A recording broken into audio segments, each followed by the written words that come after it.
Bom dia. Que a graça e a paz do Senhor Jesus Cristo seja em sua vida, no seu lar e em seus negócios. Quero agradecer a Deus por permitir entregarmos nossas primícias a Ele e juntos desfrutarmos de mais um dia dessa palavra que se encontra no Evangelho de Mateus, capítulo 13, versículos 1 a 9. Tendo Jesus saído de casa naquele dia, estava sentado junto ao mar, e ajuntou-se muita gente a ele, de sorte que, entrando num barco, se assentou, e toda a multidão estava em pé na praia. E falou-lhe em muitas coisas por parábolas, dizendo: Eis que o semeador saiu a semear.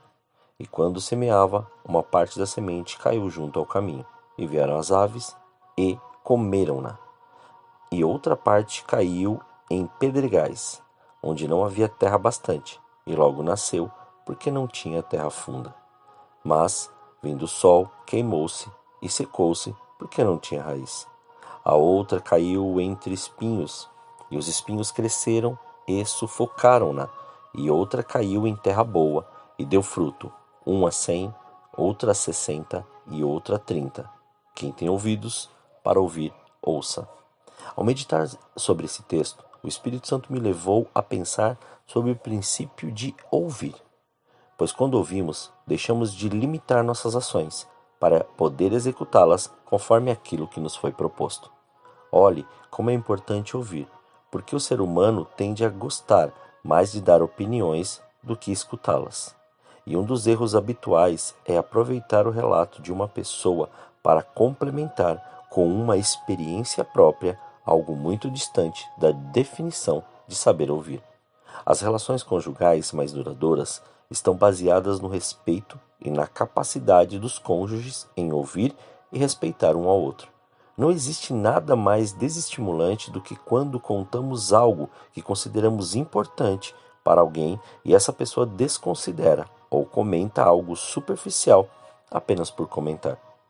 Na maioria das vezes, o indivíduo não ouve, porque não desenvolveu o hábito. Depois de treinar e colocar em prática, passa a sentir prazer em ouvir as pessoas, sobretudo a partir da reação de quem se sente ouvido. Lembre-se que saber escutar ou ouvir é fundamental para fortalecer conexões, porque faz melhorar a relação com quem nos cerca e nos ajuda no desenvolvimento pessoal, profissional e espiritual. Ouvir o outro é compreender, ainda que minimamente, a sua forma de pensar.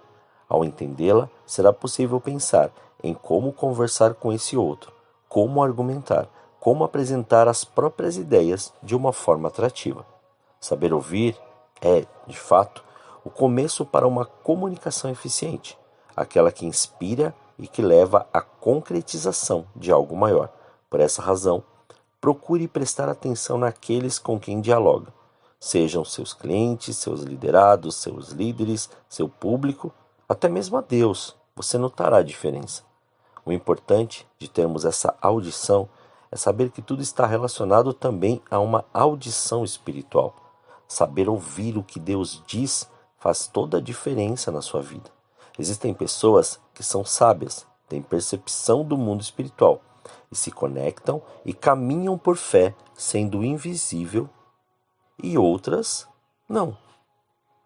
Como isso pode acontecer e como isso é possível se todos têm as mesmas oportunidades de lerem as mesmas palavras nas Escrituras? A diferença está em como eles a ouvem.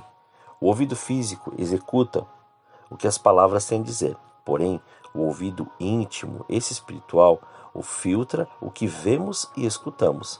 A Bíblia chama isso de homem interior ou homem oculto, aquele que muitas vezes está camuflado pela imagem externa, lapidada de acordo com os modelos de uma teologia politicamente correta ou religiosamente correta.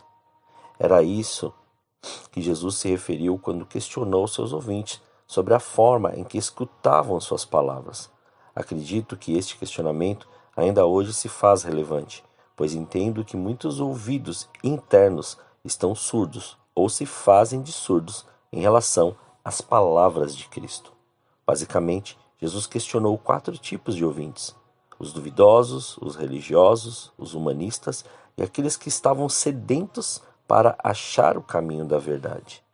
Estes tipos de ouvintes não diferem muito do que encontramos hoje nas plateias e a quem a palavra do Senhor é dirigida. Os duvidosos são aqueles que estão cheios das boas intenções, mas não há entendimento da palavra que recebeu, e o decorrer dos dias não faz mais sentido para ele continuar e crer naquilo que o Senhor fez. A religião formata o homem dentro de padrões. Jesus veio para libertar o homem desses padrões que terminam por limitar as pessoas, porque não lhes permite se desenvolverem naquilo que Jesus a destinou, serem reis e sacerdotes de uma nova aliança. Por sua vez, o humanismo, seja ele político ou filosófico, sempre tem como centro a boa vontade do homem de consertar o que está errado, porém com suas forças. Como não enraizados em Cristo, logo voltam-se às coisas dessa terra, com seus desejos e vontade sendo revelados. Por outro lado, há uma categoria dos que têm fome e sede pela verdade real, pela vida que Cristo deu. Para estes, são as palavras do Mestre. Eles não questionam se o que Jesus diz está enquadrado em um âmbito carnal, religioso ou politicamente correto. Não se deixam guiar pelos sentimentos e acreditar que fazendo pequenos atos de valor podem reparar os danos irreparáveis e as consequências do pecado da raça humana. Confiam não porque é razoável acreditar, mas porque seus corações veem o invisível quando olham para as coisas eternas.